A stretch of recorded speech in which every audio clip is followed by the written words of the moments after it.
Step 1. Eligibility requirements. Before you can become an armed security officer in Washington, you'll need to qualify for both the General Guard registration and a state firearm certificate. To qualify, you must be at least 18 for unarmed work, 21 to carry a firearm for duty, be a U.S. citizen or resident alien, pass a fingerprint-based FBI criminal background check, have no felony convictions or any history of domestic violence, hold a valid government-issued photo ID. Step 2. Do you need an unarmed license first?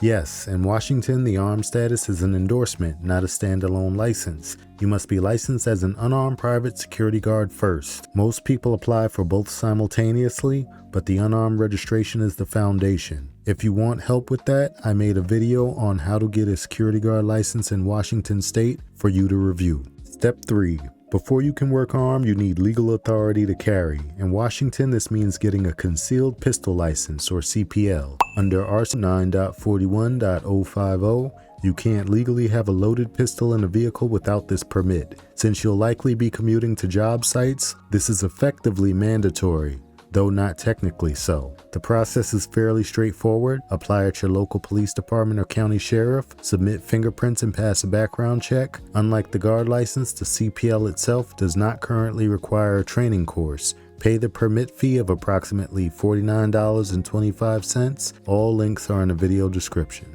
Step 4. Complete the state-mandated firearm training and qualification. This is a professional requirement separate from your CPL. Topics covered under WAC 139-30-010 include 8 hours of classroom instruction on illegal use of force, safe handling and weapon retention, and range qualification, for which you must score a minimum of 210 out of 300 points on the CJTC handgun course. Step 5. Complete the Armed Security Officer course, which focuses on legal authority and your specific responsibilities while carrying a weapon for an employer. In Washington, duty firearms must be owned or leased by the employer. You can't use your personal handgun for duty.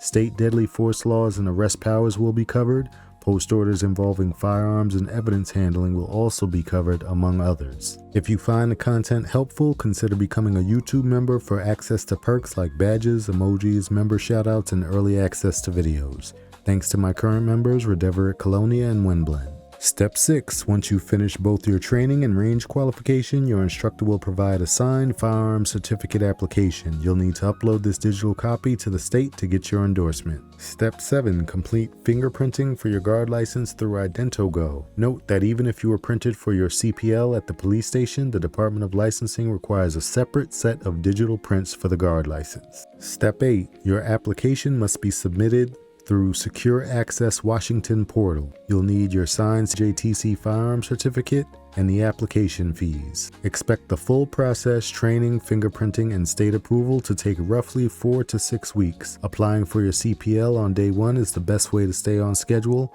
The timeline may vary. Step 9. Let's break down the costs. Because the law requires your employer to provide the firearm, your gear costs are lower, but the licensing fees add up. If you're starting from scratch, unarmed and armed license fees are about $111. The CPL, concealed pistol license, is around $49. Fingerprinting through IdentoGo is $45. Firearm training course can be from $150 to $250. The estimated total is $355 to $455. If you're already licensed unarmed, the armed endorsement only, $10, CPL concealed pistol license $49, fingerprinting $45, firearm training course $150 to $250. The estimated total cost is $254 to $354. Note that these totals may vary and don't include the cost of ammo, duty gear, or other required equipment. And for perspective, according to the Bureau of Labor Statistics, the median wage for guards in Washington is $23.08 an hour. However, current Indeed data shows armed guards in the state average about $35.36 an hour. Step 10. Once approved, your license is issued digitally. In Washington, you must requalify on the range annually to keep your firearm certificate active. If you miss your annual shoot, your armed status will be suspended. Step 11. Now that you're certified, start applying for armed positions. For security career resources, visit guardguides.com and my Etsy store. Join r/guardguides on Reddit to compare pay and experiences across states. Don't forget to like and subscribe for more guard guides, and be safe.